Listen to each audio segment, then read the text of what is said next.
बना नहीं बना, इतने टाइम का नहीं है क्वेश्चन। हम लोग लिख रहे हैं क्वेश्चन आगे आंसर बताओ। चलो सर क्वेश्चन लिखे तभी तो आंसर चलो लिखो फास्ट फास्ट लिखो। हाँ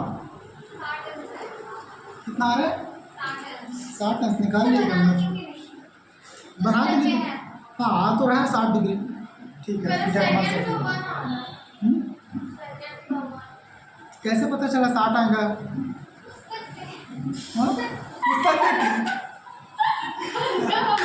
ऐसा मत करो, साइन टेबल कम से कम साइन टेबल में 3 चीजें बिल्कुल याद रखो। कौन कौन सा? साइन थीटा का पूरा मान, कॉस थीटा का पूरा मान और टेन थीटा का पूरा मान। उसके आगे नहीं जाता है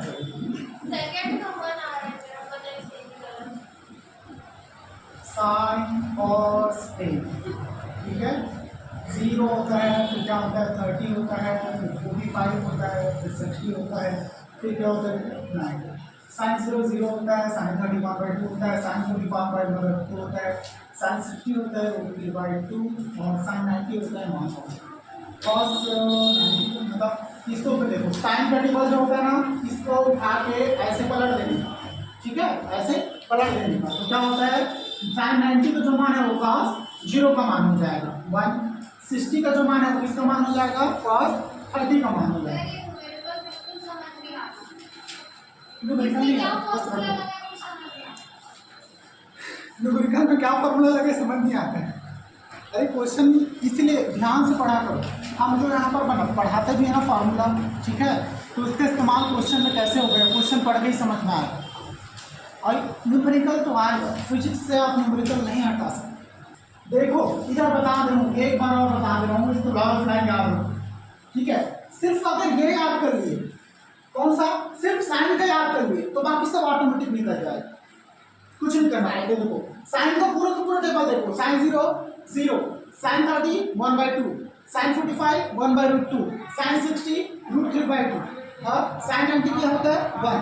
आप इधर ध्यान दो, हमेशा काम आएगा।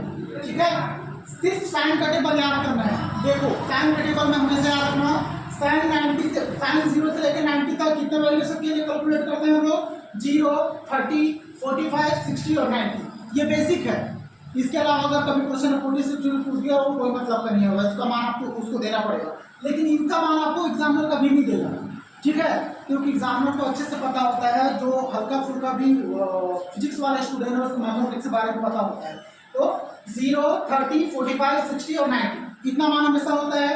साइन 0 का मान 0, साइन 30 का मान 1/2, साइन 45 1/2, साइन 60 √3/2 और साइन 90 क्या होता है 1। अब ये वाला जो टेबल दिख रहा है ध्यान से देखना, ये जो टेबल दिख रहा है इसको पकड़ के पलट दो, पलटने आएगा ऐसे का ऐसा, तो पलट दो क्या हो जाएगा? कॉस का पूरा मान बन जाता है। तो साइन 90 में जो वैल्यू है ना वो कॉस 0 का वैल्यू होगा बेटा, और साइन 60 का वैल्यू किसका हो जाएगा? 30 का, और साइन 45 कॉस 45 सेम रहेगा क्योंकि इसी के पोजीशन में आ रहा है ना। और उसके बाद यहाँ पर ध्यान देना कॉस 60 किसके लिए हो जाएगा? 30 के लिए। तो इसे पलटना बस उठा के बस पलट दो, साइन थीटा का जो टेबल है ना उसको उठा के ऐसे पलट दो तो पूरा कॉस का टेबल बन जाएगा। लेकिन सेक थीटा में ना कॉस का उल्टा होता है, तो पलटने वाला काम नहीं आता। हाँ तो नहीं, आपको मैक्सिमम टाइम 90% टाइम किसका फिजिक्स में किसका नंबर निकाला होता है बेटा? साइन कॉस और टेन का ही वैल्यू पूछा जाता है। कभी भी आपको कॉन से या कोसेक का वैल्यू नहीं पूछा जाएगा। ठीक है मैक्सिमम टाइम ये इस्तेमाल होता है। क्यों? क्योंकि बहुत सारे फार्मूले में तो आप टेन थीटा ही निकाले होंगे, बहुत सारे फार्मूले में जो आपको मान होगा क्या होगा? टेन थीटा का। कुछ फार्मूले में कॉस का है, जैसे कि अभी देखिए कॉस हो रहा है, और कुछ फार्मूले में साइन का। इसके अलावा फिजिक्स में कभी सोचो क्या कोसेक कैसे 180 अंश 120 अंश का मान दिया रहता है किसी में। हाँ दिया होता है, इतना उसका कैसे करेंगे? उसका और टेबल एक्सप्लेन करना पड़ेगा। माइंड उतना जोर मत डालो, फिजिक्स में यहीं तक सीमित रहो, लोग कभी नहीं बढ़ना माइंड में। ठीक है एक्स्ट्रा पढ़ने की कोशिश नहीं करना, ज़्यादा पढ़ोगे दिक्कत होगा। मैथमेटिक्स वाले रहते हैं तो और ज़्यादा आप तक खिंचता है, लेकिन माइंड इससे ज़्यादा लोड मत दो।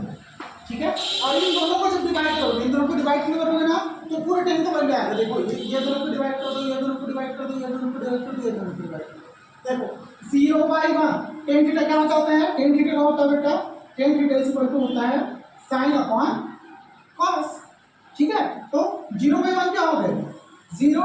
इन दोनों को डिवाइड करो 1/2 और √3/2, 2 से 2 कट गया तो कितना बचा? 1/√3। अब यहाँ 1/2 है, यहाँ भी क्या है 1/2 है ना, 1/2 दोनों कट के क्या हो जाएगा 1। और यहाँ √3/2 1/2 दोनों का कितना हो जाएगा बेटा √3 और यहाँ पे आ जाएगा n5 आप बढ़ा सकते हो। ओके कितने यहाँ पे तो लाइव जिंगर नहीं बोलो इसीलिए बोलो इसको रटो ठीक है। आप मैथमेटिक्स वाले नहीं हो इतना याद रखना पड़ेगा। मैं अगर कहाँ से आप बताऊंगा तो मेरे को पूरा मैथमेटिक्स ट्रिग्नोमेट्री उठा के पढ़ाना पड़ेगा ठीक है। इसलिए बोलो ये रखना पड़ेगा बेटा कहाँ से आया ये नहीं आया सेकंड का बनाया तू नहीं बोली है सेकंड आता है मल्टीप्लाई करने पक्का बन जाएगा नहीं बताऊंगा कि बुक देख के बता रहा है नहीं सर मैं बना के बताया थी सॉल्व क्यों सर देखो मेरा गलत मैं भी सॉल्व क्यों सबको आता है तो नहीं लगेगा तुमसे बना अंकिता सेकंड वाला बना क्वेश्चन ये तो भी क्वेश्चन लिखिए देखो फर्स्ट का चलो आंसर लिख देता हूँ। हाँ बना है एस का वैल्यू दिया हुआ है कितना दिया हुआ है 10 मीटर और क्या दिया हुआ है क्या गया कार्य 25 जूल ठीक है। कार्य किससे दर्शाते हो हम लोग डब्ल्यू से दर्शाते हो ना 25 जूल दिया हुआ है। निकालना क्या है बीच का कोण थीटा का मान ज्ञात करना है क्या निकाल रहे हैं थीटा। तो आप लोग को फार्मूला पता है कार्य से डब्ल्यू कितना होता है एफ एस कॉस थीटा। चलो डब्ल्यू का मान आपको पता है ये एस वेक्टर और एस वेक्टर से भी कोई निकाल सकते हैं डब्ल्यू एफ वेक्टर ठीक है उसमें नहीं ये वाला नहीं सेकंड वाला है सेकंड वाला वही बना रहे अलग चीज है। एस का मान कितना है tan और cos थीटा ज्ञात करना है आपको। चलो 25 5 गुणा 50 ठीक है इनटू क्या हो गया cos थीटा ठीक है। ये कितना हो जाएगा cos theta is equal to 25 25 दूनी 50 मतलब कितना हो गया 1/2 तो cos theta is equal to कितना हो जाएगा 1/2। तो यहाँ पर ध्यान देना ये किसका मान है cos के टेबल में 1/2 किसका मान है तो किसका मान है cos 60 का। तो ये पता होना चाहिए पता नहीं होगा value cos theta is equal to यहाँ पर क्या लिखोगे cos 60 cos से cos कट गया तो थीटा का मान कितना है साइन टेबल तो पढ़ना पड़ेगा कम से कम साइन कॉस और टेन इतना रखते हैं यहाँ के लिए काफी ठीक है।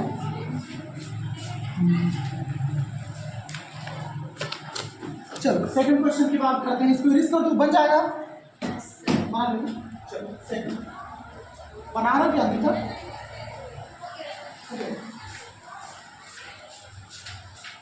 सेकंड बात कर लेते हैं। सेकंड में क्या बोला गया है एक पिंड एफ न्यूटन का इतना बल दिया हुआ है और उसमें कितना विस्थापन होता है तो किए गए कार्य की गणना करो। यहाँ भी वही चीज बोला गया किया गया कार्य ठीक है। यहाँ पर थीटा का एंगल हमें निकालने के लिए बोला गया क्या नहीं बोला गया है। सदिश के फॉर्म में आपको इक्वेशन दिया है तो आप यहाँ पर फार्मूला किस फॉर्म में रखोगे सदिश के फॉर्म में रखोगे।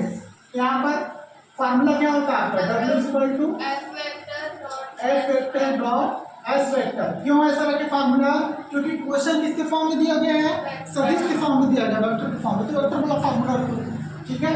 दोनों का आपको मान पता है W equal to S vector का मान कितना है 2i प्लस 3j क्या माइनस 5k क्या ठीक है। और एस वेक्टर का मान कितना है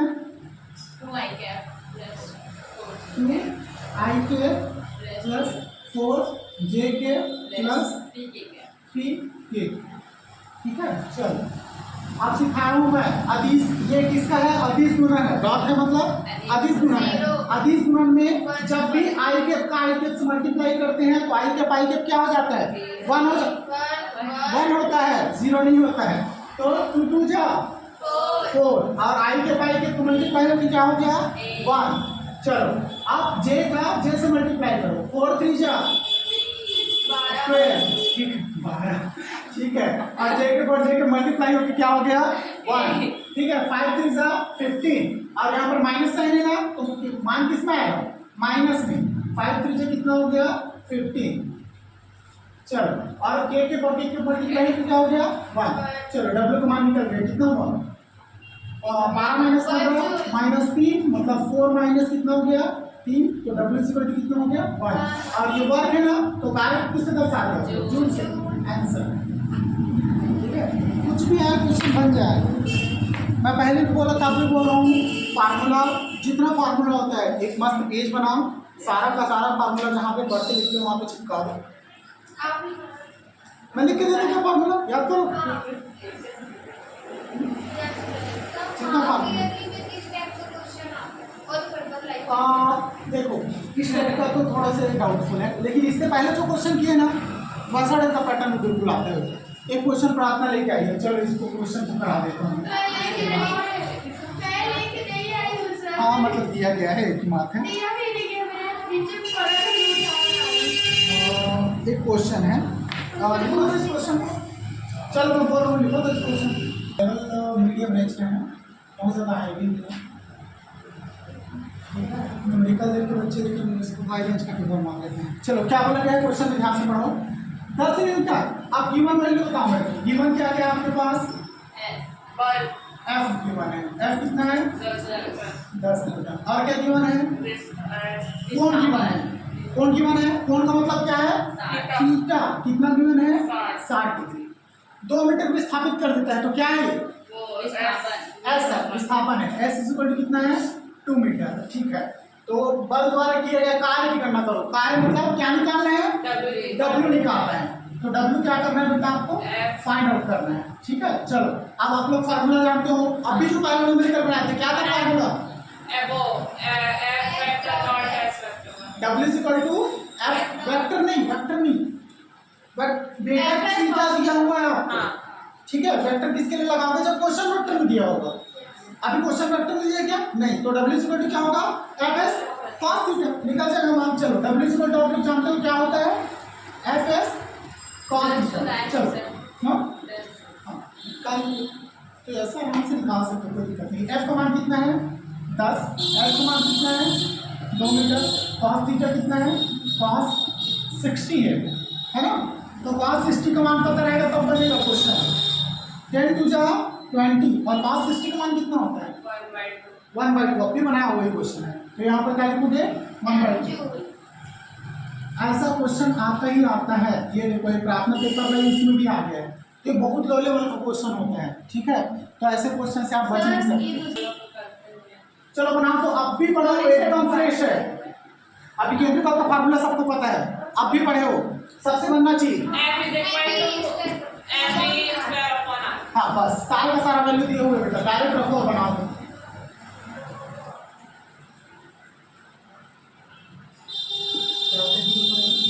मास दिया हुआ है 8 मीटर की मास हो सकता है।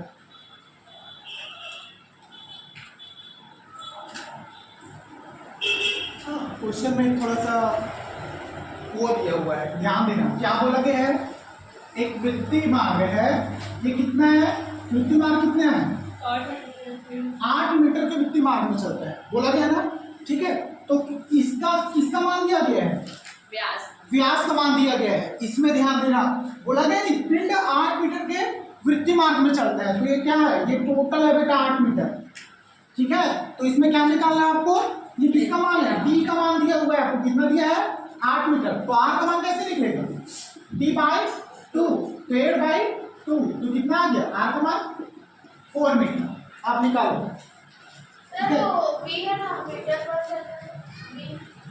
हाँ, ये तो मीटर पर सेकंड मतलब भी है। ठीक है,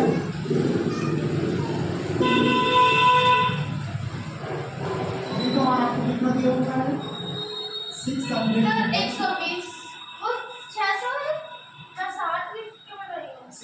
लिखा है, इसका भी मिस्टेक भी लिखा हूँ मैं। चलो फार्मूला आपको पता है, एफ इक्वल टू क्या होता है? 1200। एम स्क्वायर अपॉन 1200 है पक्का? एक बार चेक करें प्रार्थना पक्का। चलो ऐसा मुझे भी नहीं पता, सॉल्व करने पड़ता।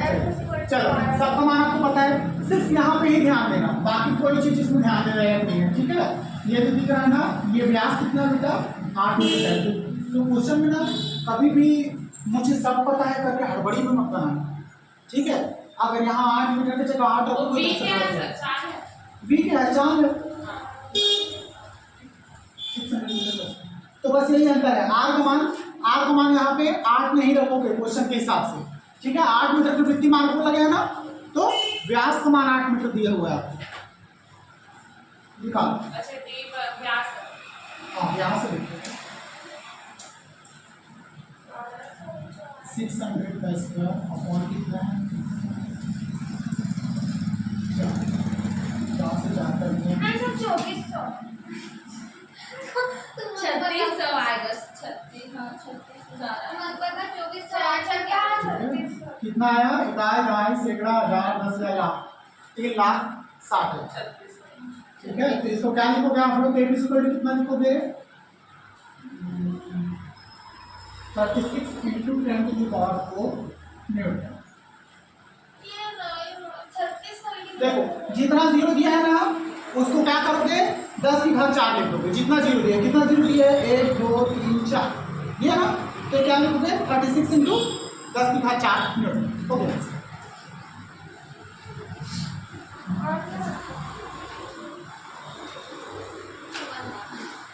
तो जब भी ऐसा क्वेश्चन बना होता है ना एक चीज हमें से ध्यान रखो। क्या चीज ध्यान रखना चाहिए पता है सबसे पहला चेक के लिए दे दो जितना भी वैल्यू आपको दिया सभी ऐसा यूनिट में है या नहीं। द्रव्यमान को किससे मापते हैं आप लोग केजी से एसआई यूनिट है और डिस्टेंस को किससे मापते हो मीटर से।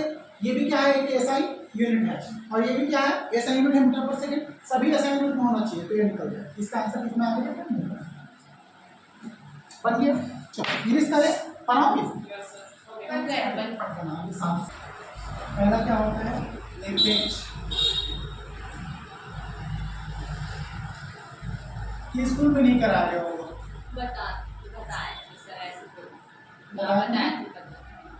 लेकिन मैं करा दे रहा हूँ एक्चुअली फ्यूचर बेस्ड है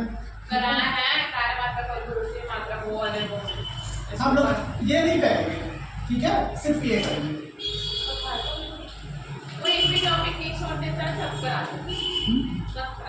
सब पढ़ाते हैं ये थोड़ा इस्तेमाल होगा इस वजह से करा रहे हो तो हाँ चलो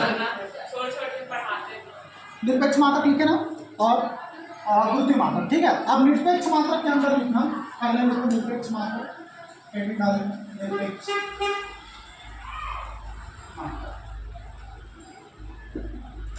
निरपेक्ष मात्रक में निरपेक्ष मात्रक के अंदर जो आता है उसमें सबसे पहला है बेटा आर। क्या है आर ठीक है। तो अभी जो पहले जो लिखोगे ना ये क्या है आर का डेफिनेशन है। आर का डेफिनेशन क्या होता है यदि किसी पिंड पर लिखो उसके अंदर है हाँ निरपेक्ष मात्रक के अंदर जो टाइप के मात्रक होते हैं निरपेक्ष मात्रक में पहला होता है अर्थ और दूसरा होता है बेटा जीव ठीक है।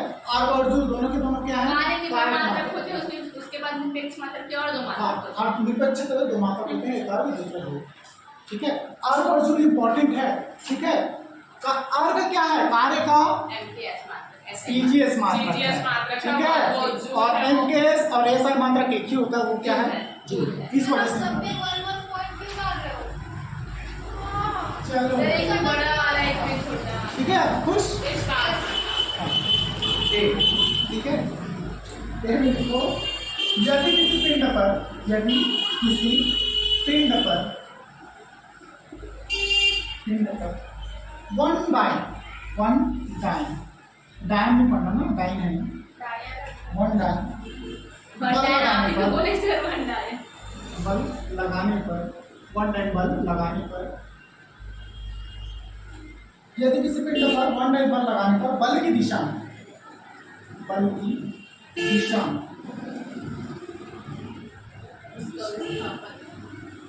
उसका विस्थापन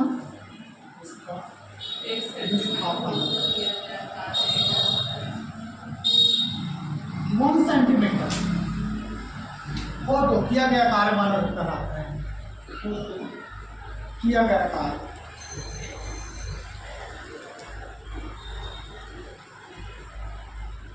वन अर्घ कार्य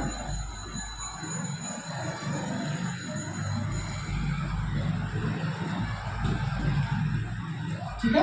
क्या लिखा हुआ है यहाँ वर्डिंग पढ़ना यदि किसी पिंड पर एक टाइम का बल लगाने पर बल की दिशा में उसका विस्थापन कितना हो जाए 1 सेंटीमीटर हो जाए। मतलब कि ये कोई पिंड है ठीक है इसमें कितना टाइम का बल लगाऊंगा जो फोर्स लगा रहा हूँ कितने टाइम का बेटा 1 टाइम का ठीक है। तो इसमें विस्थापन कितना होना चाहिए यहाँ से थोड़ा सा कर सकते ये एक्चुअल लाइन है यहाँ से यहाँ कितना हो जाए 1 सेंटीमीटर हो जाए ऐसा मान ठीक है।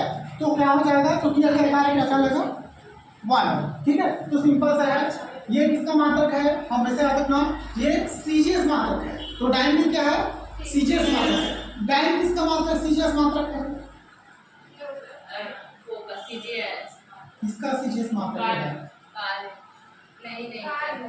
भेड़ के साथ तो भेड़ कूद ही जाओ पूरे। कहा रहेगा सीजीएस मात्रक तो खुदा को होता है। डाइन किसका सीजीएस मात्रक है, बल का सीजीएस मात्रक है। हाँ, बल का सीजीएस मात्रक है बेटा डाइन, और बल का ऐसा मात्रक न्यूटन। ये बल का है, कैसे पता चलेगा, स्पष्ट बोला गया है, यदि किसी पिंड पर एक डाइन बल, बोला गया है ना, यहाँ लिखा हुआ है, अगर कोई पिंड है उस पर आप एक डाइन बल लगाते हो, और एक डाइन, याद रखना, एक डाइन का बल लगाओगे विस्थापन कितना होना चाहिए, 1 सेंटीमीटर, क्योंकि सेंटीमीटर भी क्या है, सीजीएस मात्रक है, और डाइन भी क्या है, सीजीएस मात्रक है। तो एक डाइन का बल लगाओगे 1 सेंटीमीटर विस्थापन हो जाए, तो वो क्या कहलाएगा, 1 का कहलाएगा। सेम यहाँ पर जूल लिखोगे, जूल में क्या हो जाएगा, सेम डेफिनेशन। यदि किसी पिंड पर एक डाइन की जगह क्या लिखोगे, 1 न्यूटन का बल, 1 न्यूटन बल लगाने पर उसमें विस्थापन कितना होगा, 1 सेंटीमीटर। 1 सेंटीमीटर नहीं, अगर यही चीजें आप जूल के लिए लिखोगे तब क्या लिखोगे, एक पिंड पर 1 न्यूटन का बल लगाने पर उसमें विस्थापन कितना होना चाहिए, 1 मीटर, 1 मीटर हो जाए। तो यहाँ पर 1 की जगह क्या लिखोगे, 1 जूल लिखोगे। बहुत सारी चीजें हैं, कभी रटो मत, हमेशा बोलता हूँ चीजों को समझो बस।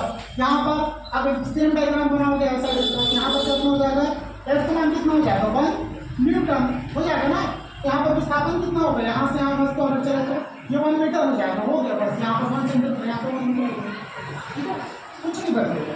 चलो यहाँ पे लिख लेना इसको, क्या लिखोगे, आप लोग जानते हो W क्या होता है, एफ एक्स, ठीक है। तो W एफ क्या है, 1 टाइम है, यहाँ पर क्या लिखोगे, 1 टाइम। एस किसमें है, सेंटीमीटर में, तो 1 सेमी लिख लेना, सेंटीमीटर, ठीक है।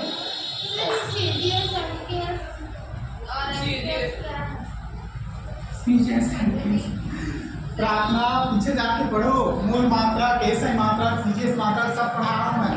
चैप्टर 1 नहीं 2 है, 2 है ना, 1 में तो बेसिक दिया हुआ है। तो ये क्या हो जाएगा, 1 × 1 डाइन सेंटीमीटर बस।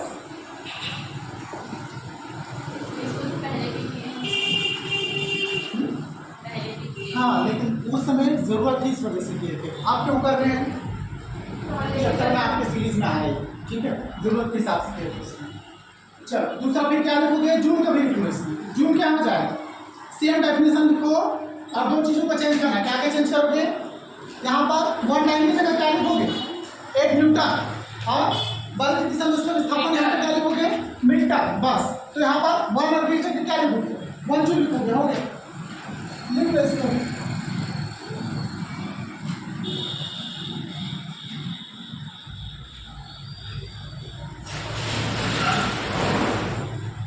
हर चीज को पढ़ लेंगे, रट लेंगे, मत सोचो कितना पढ़ोगे और कितना रटोगे, ठीक है। इसलिए बोलता हूँ फिजिक्स को समझो ज़्यादा।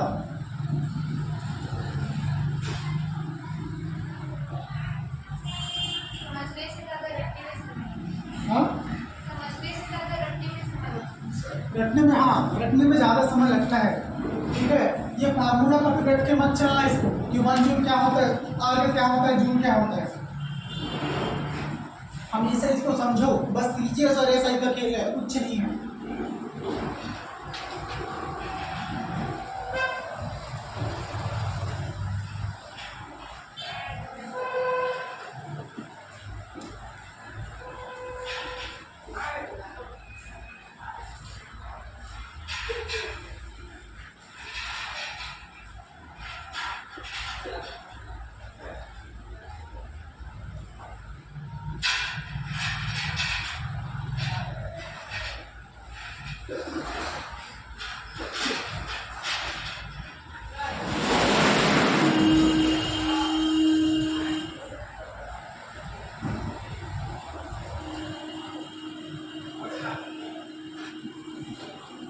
ये लो, इसका डेफिनेशन यही होगा।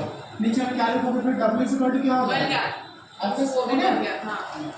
यहाँ 1 न्यूटन लिखोगे, 1 मीटर लिखोगे, हाँ W कितना हो जाएगा, 1 तो सिंपल इतने आना चाहिए, हर चीज़ को बस समझो, पढ़ो, बनाओ, तब जाके फिजिक्स पढ़ने में मज़ा आएगा। चलो, अब ये दोनों इसलिए कराया हूँ क्योंकि यहाँ पर एक क्वेश्चन है जो पूछा जा सकता है एग्जाम में। क्या पूछा जाता है? जूल और ऑर्गन में संबंध। ठीक है, ये कराने के यही रीज़न है। चलो, ये रिश्ता तो पूरा सब लिख लिया ना? इसमें साल के लिए जूल और ऑर्गन इसको कराए थे क्या सर? हाँ, किए हैं। चैप्टर 2 में एक वो आया था, मैं पता किए थे। कौन सा? इसके बाद के नमाज के बाद। हाँ, कराया हूँ, नमाज के बाद करवाया था, लेकिन उस समय जरूरत थी, इस वजह से किए थे। और भी ये तो टॉपिक किया जूल और ऑर्गन में संबंध, एकदम छोटा छोटा है, नोट डाउन कर लो। ऑर्गन में संबंध, जूल और ऑर्गन में संबंध क्या हो जाएगा? आप लोग जानते हो, एक जूल इज इक्वल टू कितना होता है? 1 joule is equal to 1 into 1 metre, ऐसे ही लिखते हो ना? चलो, अब इसको मेरे को क्या इसमें कन्वर्ट करना है? आप जूल और ऑर्गन को लेना, एक जूल का मान कितना है, तो आप किसमें कन्वर्ट करोगे? ऑर्गन में कन्वर्ट करना चाहते हो तो कैसे करूँगा? 1 जूल।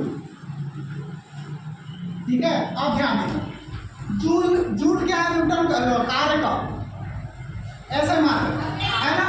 और दैनिक के अर्थ क्या है? कार्य का सीजीएस मान। तो ये पूरे का पूरे क्या है? ऐसे मान रखे ना, तो मेरे को किसमें कन्वर्ट करना है? सीजीएस में कन्वर्ट करना है।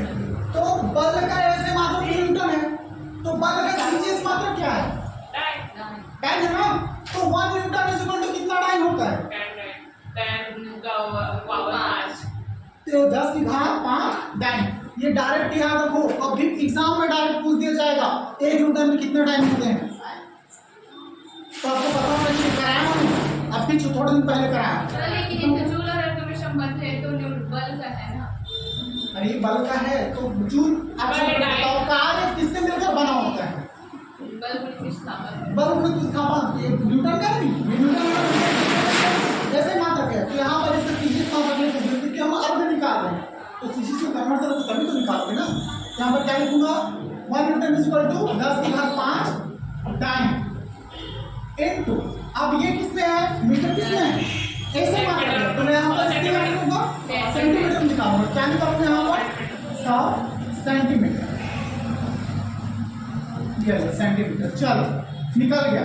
1 जूल इज इक्वल टू कितना हो जाएगा? 10 की घात 5 और ये कितना हो गया? 10 की घात 2, मतलब 10 की घात 2 नहीं, तो दोनों में कितना हो गया? 10 की घात 7। समझ में आ रहा है इतना? हाँ, अब यहाँ पर इसको मैं क्या लिखूंगा? Dyne centimetre. अब मेरे को बताओ डाइन सेंटीमीटर क्या होता है? 1 डाइन सेंटीमीटर अर्थ होता है। समझ में आ रहा है? देखो देखो आ रहा है अंकिता? अब भी लिखो बेटा, में क्या लिखो? देखो 1 और इसको क्या लिखो? 1 डाइन सेंटीमीटर लिखो नहीं, अर्थ में देखो तो डाइन सेंटीमीटर कितना हो गया? अर्थ हो गए। यहाँ पर मैं क्या लिखूंगा? 1 जूल इज इक्वल टू 10 की घात 7। ये निकालोगे ना एग्जाम में आए, एकदम आसान है। एक 2 नंबर का आता है, 1 नंबर पे आता है, टेंशन मत लो। ठीक है, 2 नंबर में आएगा, मिनिमम 2 नंबर के दिया गया है, कभी दिया गया है। नेक्स्ट हेडिंग डालूंगे। ठीक है, इसमें गुरुत्व मात्रा कवर नहीं करेंगे हम लोग, गुरुत्व नहीं आता है एग्जाम में, जो इम्पोर्टेंट है करा दो इसमें। और आगे भी उसका यूज नहीं है, जिसका आगे इस्तेमाल है, इस वजह से कराना जरूरी है। ऊर्जा हेडिंग डाले। क्या होता है ऊर्जा? कार्य करने की क्षमता को ऊर्जा कहते हैं। बस एक लाइन का डेफिनेशन है। ठीक है, लिखो। हाँ, बस ऐसे किसी वस्तु के कार्य करने की क्षमता को ऊर्जा कहते हैं। वस्तु नहीं लिखोगे तो ऐसे लिख लेंगे, कार्य करने की क्षमता को ऊर्जा कहते हैं। किसी वस्तु के कार्य करने की क्षमता को ऊर्जा कहते हैं। किसी वस्तु के कार्य करने की क्षमता को क्या कहते हैं? ऊर्जा कहते हैं। ऊर्जा को इंग्लिश में क्या कहते हैं? एनर्जी। ये तो सबको पता होगा, ऐसे तो भी नहीं सकता कि ना। ऊर्जा क्या है? अदिश राशि है कि नहीं? नहीं पता। अरे हाँ है। कार्य, है। ऊर्जा और ऊष्मा तीनों की तीनों हदीस है और तीनों का मात्रा क्या है? सेम है सेम है। क्या है? विभव सूत्र नहीं, मात्रा क्या है तीनों का? जूल है। कार्य का जो मात्रक है वही, ऊष्मा का भी है वही, ऊर्जा की भी है। तीनों के ऐसे मात्रक सेम है, तीनों अदिश राशि है, तीनों का विभव सूत्र सेम है, सब कुछ सेम है।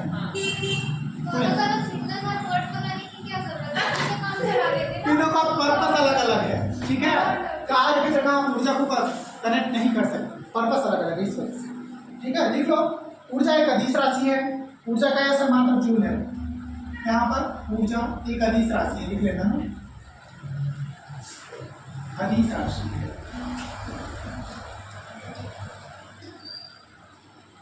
ठीक है। उसके बाद इसका ऐसे मात्र क्या है बेटा? ऊर्जा का ऐसे मात्र जूल, लिख लेना, क्या हो गया? जूल, ठीक है। और क्या लिखोगे? विभव सूत्र।